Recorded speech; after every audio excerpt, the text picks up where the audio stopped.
Nous sommes dans le cadre de 2 jours des États généraux de la transition du tourisme en montagne. Donc 2 jours de présentation, mais aussi 2 jours d'ateliers. Il y a eu des ateliers hier dans d'autres stations. Et cet après-midi, il y a beaucoup de massifs montagneux qui sont en train de réfléchir sur des thèmes. Nous avons, nous, ici, 3 thèmes que nous allons aborder, 3 thèmes sur lesquels il va y avoir des ateliers. Chacun participera à un atelier qui abordera 2 des 3 thèmes. Vraiment me féliciter de l'organisation de ces États généraux de la transition du tourisme en montagne, parce que c'était quelque chose qui me paraissait important, qu'on avait appelé de nos voeux, et le fait de pouvoir rassembler en fait l'ensemble des acteurs de la montagne, de se mettre autour de la table et de réfléchir ensemble à trouver des solutions, puisqu'on voit bien qu'on est face à une situation inédite avec ce réchauffement climatique qui est encore plus impactant chez nous, puisque c'est quasi 2 fois plus vite en zone de montagne, et avec des conséquences qui sont déjà, je dirais, hélas, visibles. Je ne rappelle pas le rapport du GIEC qui vient de sortir et qui non seulement valide les prévisions qui avaient été faites, mais en plus les accentue, et donc vraiment une nécessité à la fois de réfléchir à l'adaptation, et puis bien sûr à réfléchir au fait à comment on peut limiter ce réchauffement. Mais cette question aussi de l'adaptation, de la résilience, elle est aussi importante, et notamment en secteur de montagne. Et souvent, ce que j'ai envie de dire, c'est qu'on parle de transition. En fait, la question, elle n'est pas transition ou pas transition, parce que pour moi, la transition, elle aura lieu. Et soit c'est une rupture subite qui risque d'être terrible pour les populations, soit c'est une adaptation qui est plus réfléchie, qui est plus sur le moyen, le long terme, et qui permet qu'on puisse s'adapter à cette situation. Cette période de transition, c'est vraiment quelque chose qui doit nous permettre de passer à autre chose, et c'est peut-être plutôt une renaissance qu'il faut envisager, à la fois au regard des éléments qui nous entourent, et donc faire preuve à la fois d'humilité, d'adaptation, de respect et d'écoute de la nature. Et ce que je trouve intéressant dans tous ces qualificatifs, c'est que ce sont toutes les qualités intrinsèques aux montagnards, aux femmes et aux hommes de la montagne. Donc on a tout en main pour pouvoir justement s'adapter. Ensuite, on a des situations qui sont particulièrement différentes. C'est sûr que si on prend l'exemple de la haute montagne et de l'Oison et des stations comme les Deux Alpes, comme l'Alpe d'Huez, pour moi, il y a plusieurs points qui me paraissent importants. Et pour aller assez vite, je pense qu'il y a vraiment la question de l'implication à la fois des élus locaux et des habitants des territoires. Et c'est ça que ça me paraît vraiment important, de repartir des territoires, des habitants et des habitants, des projets qui sont en place et qui existent déjà.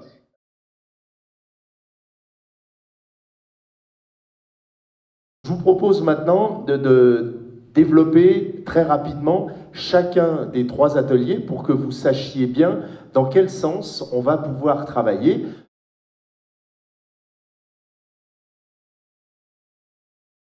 Comme je vous disais, ça fait un certain nombre d'années qu'on travaille quand même sur le réchauffement. On peut l'appeler transition. Attention, transition, ça veut souvent dire de A vers B et on fait reset de ski derrière. Nous, la révolution, faut qu'on y aille quand même avec des bons appuis, quelque chose de solide. Donc on aime bien parler quand même plutôt d'évolution pour qu'on garde un travail dans la continuité et qu'on ne revienne pas en arrière. La résilience, par exemple, c'est bien, mais il y a souvent sous-entendu le retour en arrière. Faut être en capacité que tous ensemble, on avance. Et du coup, tous ensemble, on pourra parler de mobilité, d'habitat, et puis du rôle de chacun. Ce que nous, collectivités, on peut faire au service de l'État, ce que les associations peuvent nous apporter, mais que chacun soit bien en soutien. Et quand, par exemple, une association nous fait des propositions, comment est-ce qu'on les entend, et comment est-ce que l'association fait aussi entendre qu'elle a peut-être déjà donné un avis et que ce projet maintenant doit être vu comme bénéfique par les différents membres.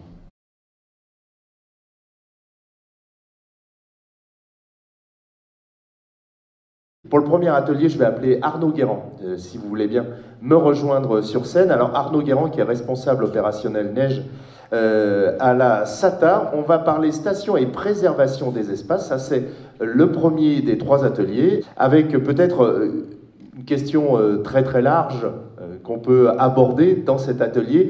Comment est-ce qu'on va gérer les ressources du domaine demain ? Effectivement, moi en tant qu'ici responsable de ce qu'on appelle le pôle neige, donc j'ai en charge toute la conservation de la neige sur l'ensemble du domaine, qu'elle soit naturelle ou de culture. L'objectif, c'est bien entendu, avec la technologie actuelle, et en plus celle-ci se développe de plus en plus, de gérer au mieux ces ressources, parce qu'elles ne sont pas inépuisables, bien entendu. Jean-Yves tout à l'heure parlait des retenues collinaires. Pour nous, elles sont extrêmement importantes, puisqu'en fait, ces ressources d'eau, généralement, en plus, sont appointées lorsqu'en période on est en forte abondance d'eau, c'est-à-dire au printemps, lorsqu'on a beaucoup d'eau. Ça évite d'aller, lorsqu'on a besoin de faire un besoin de neige de culture dans les premières périodes froides, qui sont généralement vers novembre-décembre, lorsque les cours d'eau sont en étiage, on a cette ressource d'eau disponible, puisque cette eau, en fait, a été stockée tout au long du printemps et peut être utilisée pour l'agriculture, pour l'alpage, et aussi donc en première période de froid pour la neige. Donc aujourd'hui, nous, ce qui est vraiment extrêmement important, c'est de bénéficier de l'ensemble de la technologie qui nous permet en fait, avec très peu, de pouvoir pérenniser la destination d'un domaine comme ici aux Deux-Alpes par le travail que l'on effectue sur l'ensemble du domaine. Parce que c'est une évidence, cette neige, il ne suffit pas, soit on la fabrique, soit il y a la neige qui tombe, mais quoi qu'il en soit, il faut en faire quelque chose. On ne peut pas la laisser comme ça, sinon on n'a aucune chance. Exactement. Le plus important, en fait, la neige de culture, c'est un complément, c'est pas une substitution à la neige naturelle. Il est extrêmement important, lors des chutes de neige, de pouvoir capter l'ensemble de ces chutes, et au moyen de techniques relativement simples, ne serait-ce que par le profilage des pistes, parce que historiquement, dans un domaine skiable, on faisait des remontées mécaniques, ensuite on faisait des pistes et on mettait la neige de culture. Alors souvent, lorsqu'on mettait la neige de culture, c'était pour combler les trous des pistes, pour qu'ensuite, après, on puisse skier sur les pistes. Il est clair qu'aujourd'hui, si vous préparez vos assiettes de piste, enfin le profil du terrain le plus adéquat, le plus en harmonie avec votre environnement, en étudiant bien le profil, l'exposition, les pentes, etc., avec un minimum de matière, avec les techniques d'aujourd'hui, vous êtes capable en fait de tenir le maximum de temps votre produit hivernal et donc la viabilité de la destination. Et l'impact final de tout ce travail sur la neige, c'est quoi? C'est une saison qui peut s'allonger ou au moins ne pas se réduire? C'est effectivement, en fait, c'est de garantir à l'ensemble des sociopros et aussi à tous nos vacanciers de pouvoir en faire avoir un produit de qualité, qu'il soit pour le ski ou autre, mais d'avoir une destination, une assurance de la destination qui leur soit offerte de début jusqu'à la fin de la saison, avec une diversité dans les produits proposés, mais de toute façon d'essayer, autant faire se peut, qu'avec le minimum de matière, on puisse proposer un produit de qualité. Ici aux Deux-Alpes, pour savoir, c'est vrai que beaucoup de gens pensent qu'on fait du mal au glacier en le travaillant. En fait, c'est tout l'inverse, puisque un glacier travaillé permet en fait de pouvoir le conserver le plus longtemps possible, puisqu'on va permettre d'améliorer la densité, donc la résistance mécanique de la neige à cette fonte, et de pouvoir en fait protéger la glace le plus longtemps possible. C'était la préservation des espaces, ressources naturelles au glacier. Alors on a réussi quand même à faire 2 phrases dessus, parce qu'il y a eu beaucoup d'autres choses qui sont arrivées. La première des choses, il y a un paquet qui a été mis en place, c'est la réflexion sur l'implantation des remontées mécaniques, l'optimisation des pistes quand il y a effectivement un nouveau remontée mécanique, et ne pas faire ce qui se faisait dans le passé. On mettait le remontée mécanique, puis après on voyait par où on passait. Là aujourd'hui on essaie d'avoir quelque chose de beaucoup plus cohérent. Donc les freins à tout cela, à ce développement, même à cette réflexion, et on se l'est dit, et tant pis, je le redis, c'est véritablement notre relation avec les services de l'État. On ne se comprend pas forcément, on est face à 2 choses, la réglementation d'un côté, et là il faut la respecter, mais aussi à une notion qui est un petit peu plus compliquée, qui est la doctrine. Et lutter contre une doctrine, c'est toujours très compliqué, puisque c'est très personnel par rapport au collectif. Donc attention au rapport individuel et collectif. Et donc, le plan d'action qu'on souhaite tous mettre en place et qu'on a commencé sur nos destinations, et on en parle avec Claude, c'est de travailler par master plan. C'est-à-dire de dire, si je prends l'exemple évidemment des deux Alpes qui nous regardent, c'est pas de dire je vais faire juste un remontée mécanique ici, c'est de dire qu'est-ce que va être la station dans les 30 ans qui viennent, comment elle va se développer, quels vont être les lits chauds, où est-ce qu'ils vont se placer, qu'est-ce qu'on veut faire du flux de nos futurs skieurs et autres pour l'hiver, mais qu'est-ce qu'on veut faire du flux de nos vacanciers pour l'été. Et donc c'est d'avoir un vrai master plan pour expliquer au service de l'État le plus en amont possible ce que l'on veut faire et qu'il n'y ait pas de surprise, et qu'ils aient l'impression que tout ça est cohérent, et que c'est pas je rajoute ça, et puis après je fais ça, et puis après je fais ça. Donc véritablement avoir une vraie vision de master plan. Et sur la fonte du glacier, puisque évidemment on en a parlé, notre problème c'est qu'on sait que, et Arnaud va en parler à peu près pendant 2h30 dans 5 minutes, on sait que pour protéger ce glacier, il faut qu'on construise de la neige, il faut véritablement la protéger au travers de la neige. Neige de culture, problématique d'image. Donc, il faut qu'on continue à travailler sur l'explication, il faut qu'on soit très pédagogique dans l'explicatif pour montrer que la neige de culture, il n'y a pas d'additif, il n'y a rien du tout, et que l'eau retourne à l'eau, et qu'on se sert de l'eau de l'un pour remettre de l'eau là où elle était avant. Donc il y a véritablement quelque chose qui est en circuit fermé, et c'est aussi une façon de protéger nos ressources. Tout simplement, en fait, sur la préservation des ressources, la conclusion générale de notre tour de table, c'était en gros pour une bonne préservation, il faut une bonne gestion. Et s'il n'y a pas de bonne gestion, il n'y a pas de préservation. Donc en fait, l'idée c'est vraiment de bien mesurer, de bien gérer l'ensemble de ces ressources, qu'elles soient hydriques, agricoles ou de la sylviculture. On a parlé un peu de sylviculture en montagne, l'exploitation des forêts qui est laissée à l'abandon depuis quand même plusieurs années. Et c'était des termes, des pistes d'études pour se dire que oui, il y a le ski, il y a la neige, mais il n'y a pas que ça pour étudier demain la préservation des ressources. Donc c'est plus sur une dispersion un peu plus harmonieuse de l'ensemble de ces ressources, et surtout aussi de faire attention à ne pas généraliser une problématique que l'on peut avoir à une station sur l'ensemble des domaines. C'est-à-dire chaque massif, chaque destination a ses problématiques, et il ne faut surtout pas en faire une généralité. L'Oisans, on n'a pas du tout les mêmes problématiques que la Chartreuse ou le Vercors, et de pas demain se dire nos problématiques sont équivalentes que celles de l'Oisan, celles de la Chartreuse ou du Vercors. Voilà ce qui est surtout sorti sur cette problématique de préservation des ressources, c'est surtout vraiment la bonne gestion, la maîtrise de la gestion garantira la bonne préservation. On a passé un certain temps à parler des incivilités qu'il peut y avoir en montagne. On a tous reconnu qu'en définitive, les incivilités qu'il y a en montagne, elles sont nationales en définitive. On jette le papier, on laisse le casse-croûte, voilà. Mais quand même, il est ressorti que depuis 85 ans qu'il y a du tourisme en montagne, les touristes n'ont quand même pas beaucoup abîmé la montagne.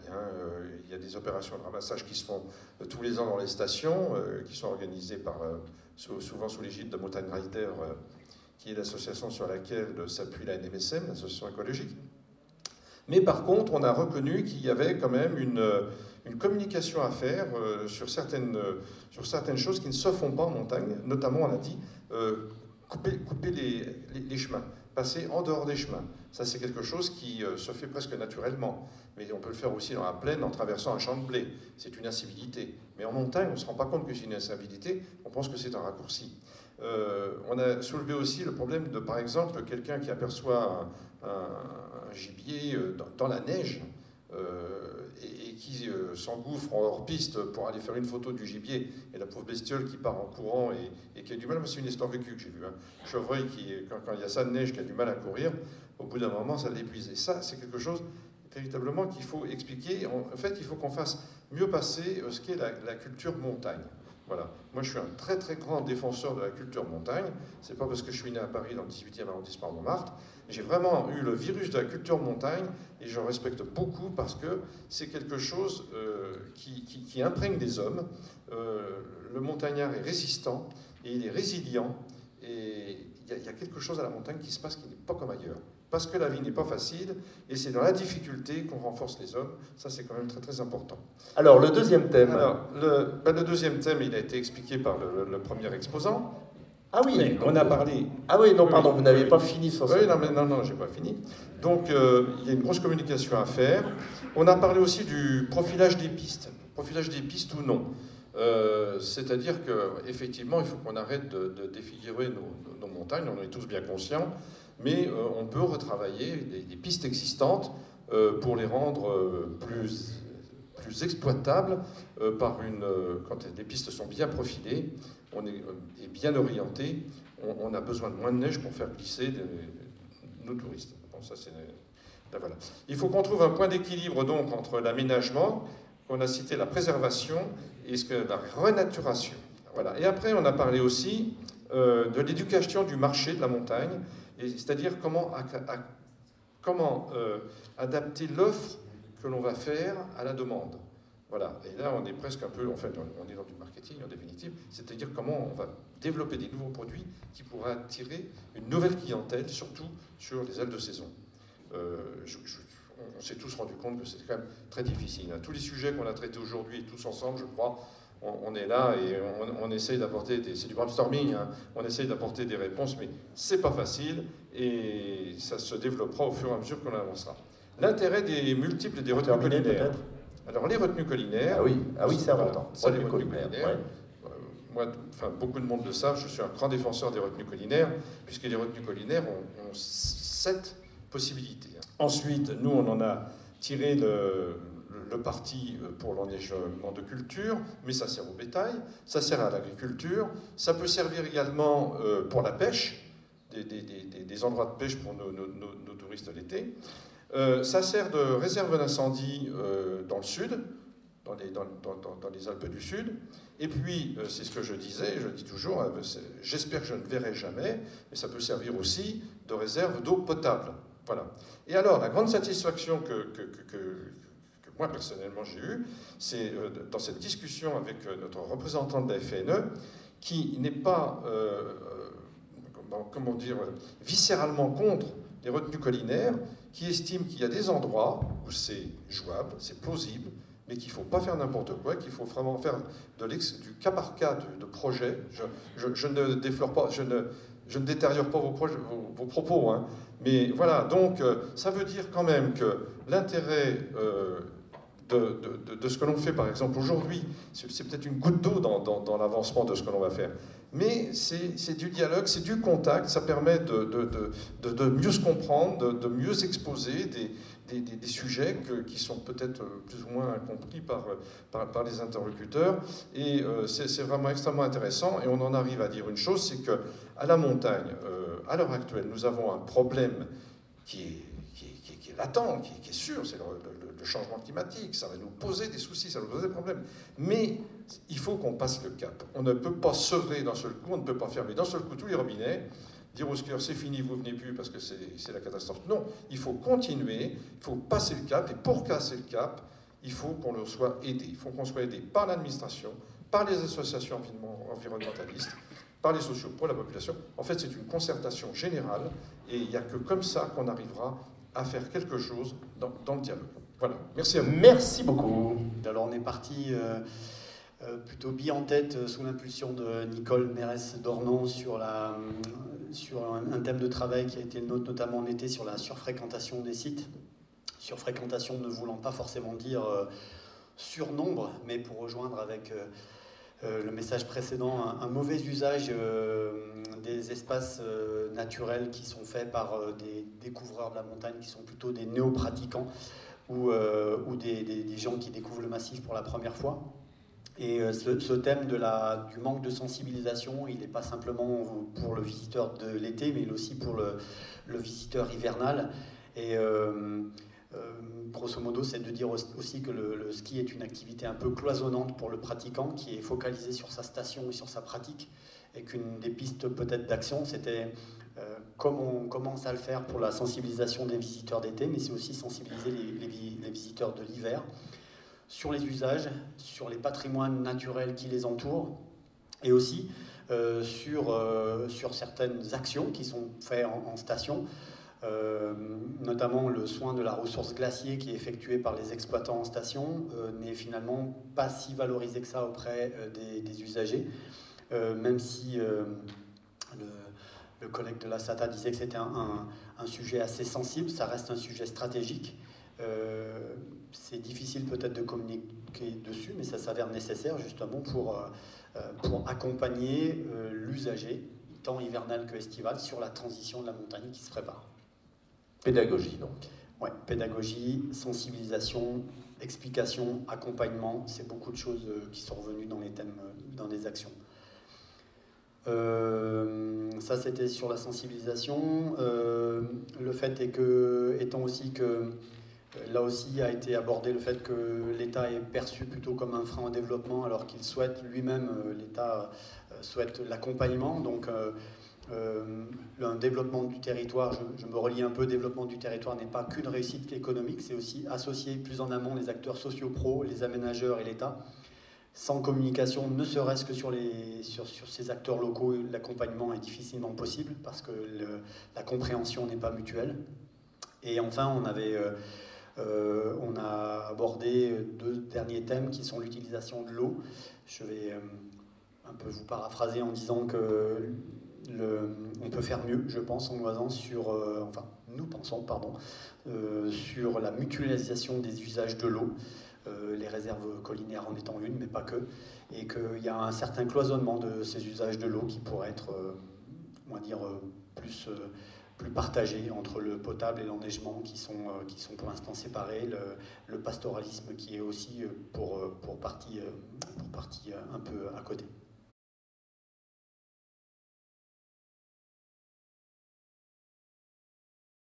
Le deuxième thème d'atelier dont nous allons parler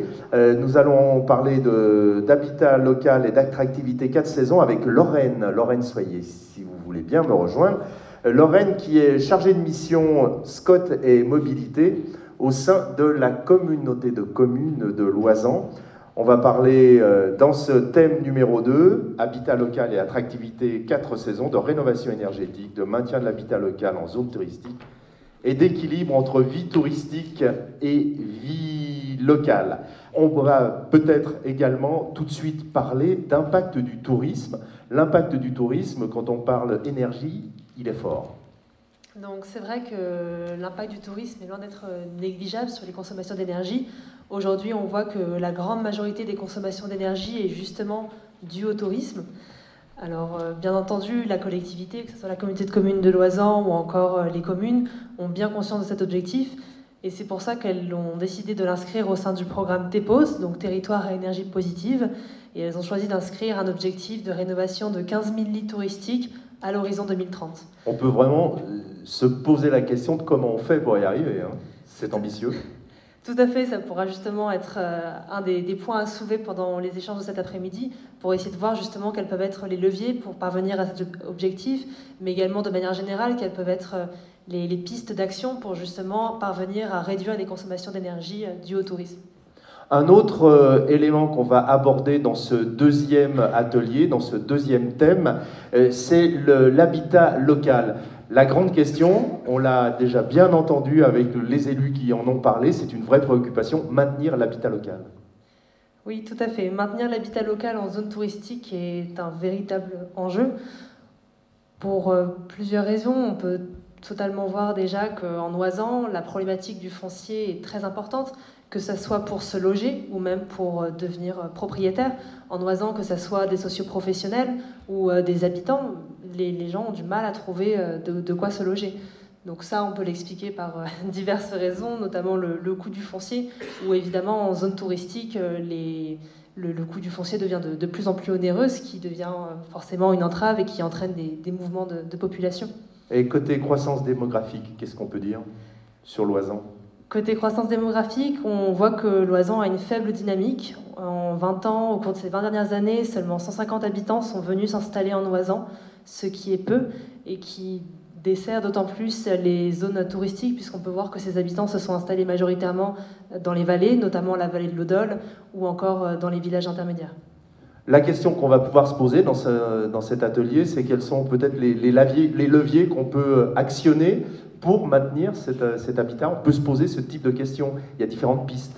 Oui, tout à fait. Il y a différentes pistes qui peuvent être explorées, que ce soit sur du côté, par exemple, du logement social ou peut-être d'une maîtrise publique du foncier ou encore par des outils réglementaires, bien que, comme on l'a entendu dans les précédents échanges, on peut voir qu'il y a de plus en plus de contraintes au niveau réglementaire, notamment un outil qui a été évoqué, qui est l'objectif ZAN, donc zéro artificialisation nette des sols.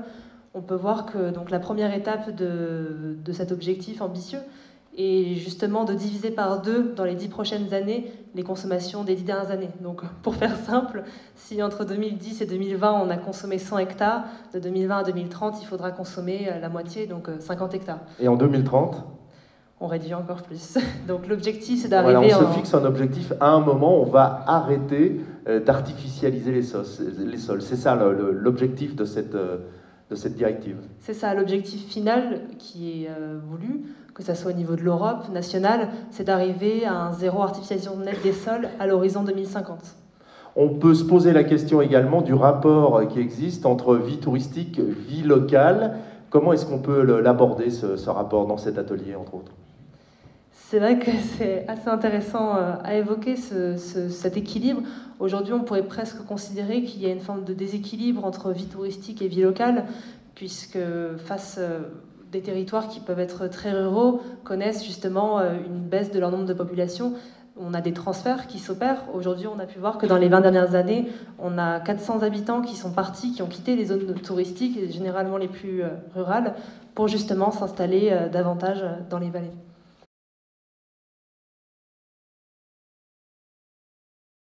Il y a la réglementation PLU, PADD.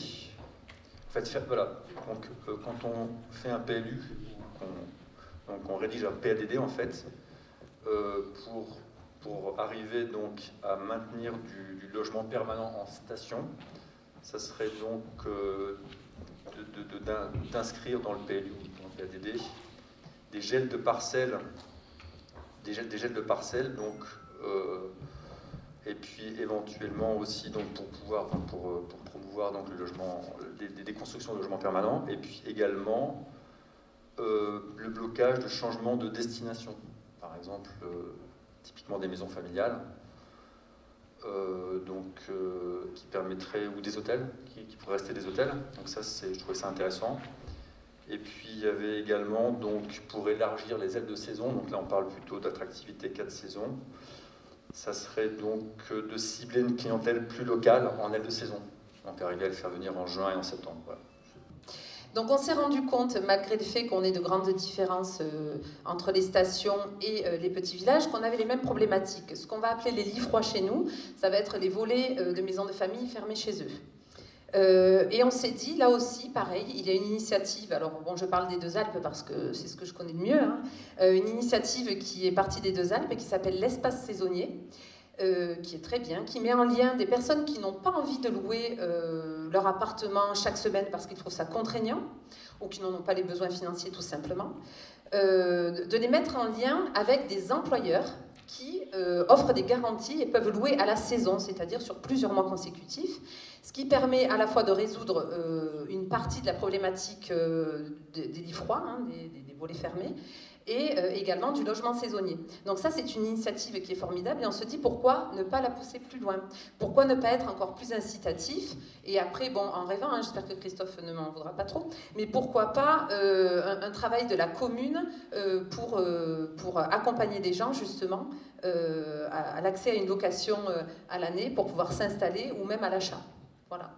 Donc il y avait un constat qui était que on avait pas mal de villages de montagne qui subissaient une énorme tension sur le foncier et le bâti, qui faisait qu'il y avait une difficulté d'accès à la propriété pour l'habitant à l'année. Et du coup, de cette difficulté de l'accès à la propriété avait tendance à devenir des villages dortoirs ou des résidences secondaires. Or, en ce moment, sociologiquement parlant, il y a une énorme modification du marché du travail avec le développement du télétravail.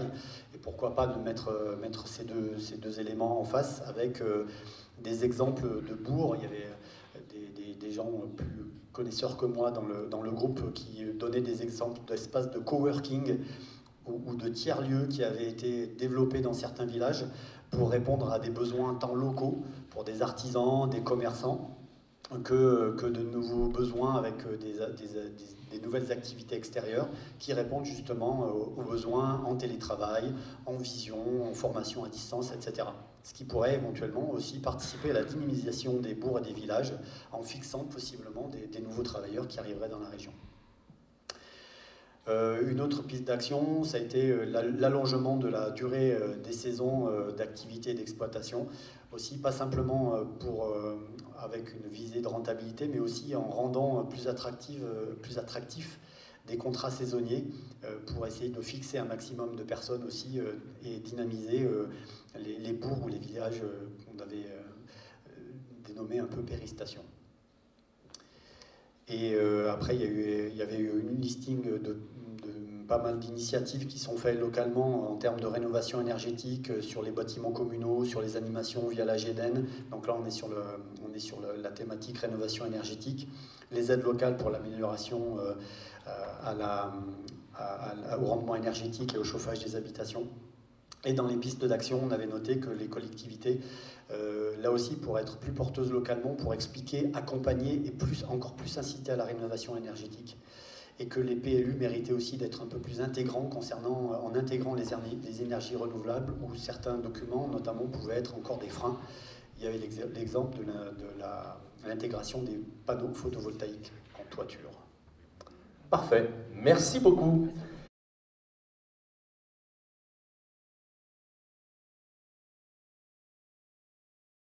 Merci beaucoup. Et nous allons donner une troisième atelier. On va parler mobilité avec Thomas Odo, qui est directeur général des services de la commune des Deux-Alpes. Quand on parle mobilité, à quelle échelle de territoire on se situe? Est-ce que c'est commune? Est-ce que c'est région? Est-ce que c'est national? On se connecte à quoi?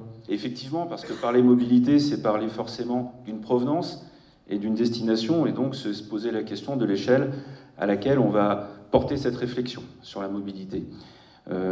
Et à mon avis, cette échelle ne peut pas être limitée à l'échelle d'une station, elle est forcément plus vaste. La communauté de communes de Loisan s'en est emparée de cette thématique, hein, avec donc de façon très affirmée la volonté d'arriver à un plan dans le cadre de la révision du SCOT.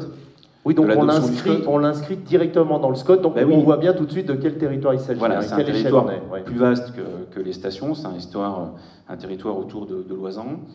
Et donc avec cette réflexion sur le plan climat, air, énergie territoriale, le PCAET, donc une vraie volonté en fait d'affirmer la mobilité sous un chapeau développement durable et de décliner la réflexion autour des accès aux stations, autour de la mobilité, avec donc le parti pris d'organiser cette réflexion autour des ascenseurs valléens, mais aussi également des liaisons entre les différentes communes. On vient de le dire, la question de l'organisation de la mobilité, elle est plus grande, elle est plus vaste que la seule question de la station ou de la commune, mais ça ne veut pas dire que la commune ou la station n'est pas pertinente pour également appréhender cette thématique-là. Et on le voit bien avec le dernier kilomètre, c'est-à-dire qu'une fois qu'on a pris son train, son avion, en tout cas son transport collectif, son bus, sa liaison câblée, eh bien, il faut arriver à la destination finale. Et là, la commune, la station, elle retrouve complètement une pertinence. Par exemple, pour être très concret sur les Deux-Alpes, et je crois que c'est aussi le cas sur l'Alpe d'Huez, le dernier kilomètre, on va le résoudre de façon décarbonée, avec dès décembre 2021 des liaisons par navette, donc par bus au sein de la station électrique. Quel est le public concerné? Est-ce que c'est les touristes, les habitants, tout le monde? Oui, alors tu as raison, c'est-à-dire le premier réflexe, c'est de se dire la mobilité en station, c'est une mobilité pour les touristes. C'est une mobilité avant tout dédiée à la provenance de la clientèle touristique. C'est pas vrai parce que la mobilité, ça concerne tout le monde. C'est à la fois effectivement les touristes, mais c'est également la population permanente, puisque cette population permanente qui réside sur nos territoires, pour donner un exemple, le Loisan, c'est 11 000 habitants, la station des Deux-Alpes, c'est 2 000 habitants permanents. Elle a aussi des besoins de mobilité. Non, on a une problématique d'accès de la métropole à Loisan. Ça, c'est une vraie grosse problématique. Derrière, c'est de dire qu'on a effectivement une route qui est inappropriée, on a un goulet d'étranglement, et donc derrière, il faut qu'on arrive à travailler ce déblocage de ce goulet d'étranglement entre la métropole et au moins Visil, au moins Jarry, et pourquoi pas jusqu'à Visil. Et ensuite avoir des navettes qui puissent partir. Sachant que dans notre région, quand on prend nos 3 destinations de montagne, et nos villes qui constituent vraiment nos domaines, eh bien, c'est qu'on est les plus près de Paris, quoi, en fait, et on est les destinations les plus proches de Paris. Donc il faut qu'on travaille dessus. Ça, c'est la première chose. Ensuite, qui dit mobilité, on a parlé des ascenseurs valéens, évidemment, et on a un maillage qui commence à se préformer entre la vallée et les destinations. Donc on parle de câble, forcément. On parle de câble, transport par câble, et puis le sujet de la liaison entre l'Alpe d'Huez et les 2 Alpes a été mis au milieu, et on a reprécisé que voilà, on est en réouverture d'enveloppe, mais que ce qui avait été pensé à l'origine du pic-to-pic, tout ça c'est fini. On est vraiment sur 3 grands axes. Un axe ski qui existe toujours, parce qu'il faut quand même toujours se répéter que le ski nous permet la transition, tout au moins l'évolution de la vision qu'on a de nos vallées et de nos destinations. Et ensuite, il y a l'urbain, c'est-à-dire que les gens peuvent travailler aux 2 Alpes et vivre à l'Alpe d'Huez et réciproquement, peuvent monter d'un côté et de l'autre après avec notre maillage d'ascenseurs valéens. Et enfin, on parlait des ailes de saison, tout au moins on parlait de l'allongement de nos saisons, c'est de dire que tout le monde pourra venir en tant que piéton, en tant que VTT, en tant que contemplatif, en tant que voilà, et donner l'accès à tout le monde, y compris au PMR. Et donc sur la mobilité en montagne, on rejoint ce qui a été dit juste précédemment sur le transport décarboné. Donc la Loisan, son accès délicat, qui est effectivement enclavé. On regrette les années 1900 avec le chemin de fer qui arrivait à Bourdoisan, et on espère un jour, pourquoi pas, retrouver cette voie de chemin de fer qui arriverait à Bourdoisan pour décarboner l'arrivée de nos touristes, puisque les ascenseurs valéens, on en parlait tout à l'heure, c'est extrêmement important, mais font partie d'un maillage global de destinations pour que les gens qui puissent venir dans notre territoire puissent venir de façon la plus décarbonée possible, et non pas de venir en voiture et après prendre l'ascenseur valéen, mais de réfléchir, c'est des solutions globales depuis les métropoles. Excellente idée. Voilà, et surtout aussi, ces ascenseurs valéens, de pouvoir proposer de l'attractivité pour la population locale, et donc aussi pour la mobilité de l'ensemble de nos saisonniers, des acteurs locaux, pour éviter les déplacements carbonés de ces acteurs, de pouvoir leur permettre d'éviter de prendre leur véhicule pour venir travailler en station. Donc le câble, mais pas que pour les vacances, quoi. Le câble, pas que pour les touristes et les skieurs. Donc notamment autour de la thématique des mobilités décarbonées et stations de montagne. On a également évoqué évidemment le chemin de fer, mais on a été beaucoup moins ambitieux que ça. On est parti des initiatives qui existent déjà, et on s'est dit que si tout simplement on poussait ces initiatives jusqu'au bout, on serait déjà pas mal. À titre d'exemple, le réseau pousse. Autre exemple, pour être tout à fait concret, pour les 2 Alpes, nos élèves, nos scolaires qui vont au collège de Bourdoisan, pendant l'hiver, c'est-à-dire le moment où il y a les touristes, peuvent utiliser le télécabine de Venosque. Transport décarboné, gain de temps, enfin voilà, tous les avantages que ça peut avoir. Mais hors temps des touristes, la région ne peut aider un exploitant à faire fonctionner ça. Et donc nos élèves, de nouveau, prennent le bus. Donc on se dit que ça, c'est une excellente initiative, et que si elle était poussée jusqu'au bout, c'est-à-dire ce qui sert à nos touristes pouvait servir à notre vie à l'année, pour nous les locaux, on serait déjà vraiment très très bien. Est-ce qu'il y avait autre chose? Oui, voilà, on parlait des voies vertes, des navettes électriques, des mobilités douces. Pareil, les bornes électriques. Les bornes électriques, c'est une idée formidable. Pareil, si on pouvait la pousser jusqu'au bout, quand on en fait les demandes, quand on essaie d'y avoir accès, c'est toujours très compliqué et on en a très peu.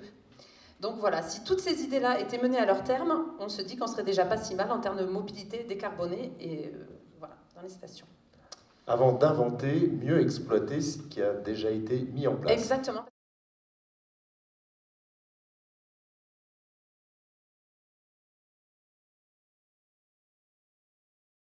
Moi, je suis pas inquiet en fait. Je me dis juste que on est face à un vrai enjeu. Les solutions et on les connaît en plus. Maintenant, il faut qu'on les mette en œuvre. Et pour les mettre en œuvre, on pourra le faire que collectivement et que en partageant chacun nos différentes visions, parce que chacun à sa place, on peut avoir des visions très différentes.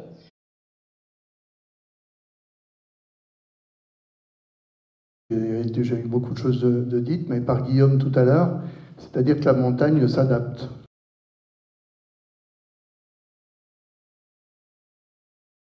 Un mot de conclusion pour rester bref. J'ai eu l'impression qu'on avait un grand élan de collaboration et j'espère qu'aujourd'hui, ça ne s'arrêtera pas juste à ce bref atelier où on a passé quelques heures ensemble, que cette collaboration est voulue constructive et puis que quand nous, au niveau des projets qu'on portera, on saura être d'autant plus à l'écoute que maintenant on se connaît. Moi, ce que je retiens en tout cas, c'est que c'est des ateliers qui sont passés dans une bonne ambiance, constructive, détendue. On a maintenant au moins 5 ans pour évoluer ensemble, donc faisons ce qui est bien, avec la confiance qu'on a bâtie aujourd'hui, avec les éléments de synthèse et de construction que vous avez rapportés, que ce ne soit pas simplement des éléments de langage. Je pense qu'il y a de la confiance, de la compréhension. On doit on doit renforcer le modèle qu'on a mis en place et établir plus qu'un modèle pour demain, simplement des conditions favorables pour emmener tous ensemble tous ces bénéfices, ces bonnes conditions de vie qu'on a en montagne, pouvoir les partager au service des montagnards qui y vivent et puis pour accueillir tous ceux qui viennent nous rendre visite, qui soient simplement nos premiers voisins dans les cités voisines ou alors des visiteurs ponctuels qu'on accompagnera et avec lesquels on aura beaucoup de pédagogie.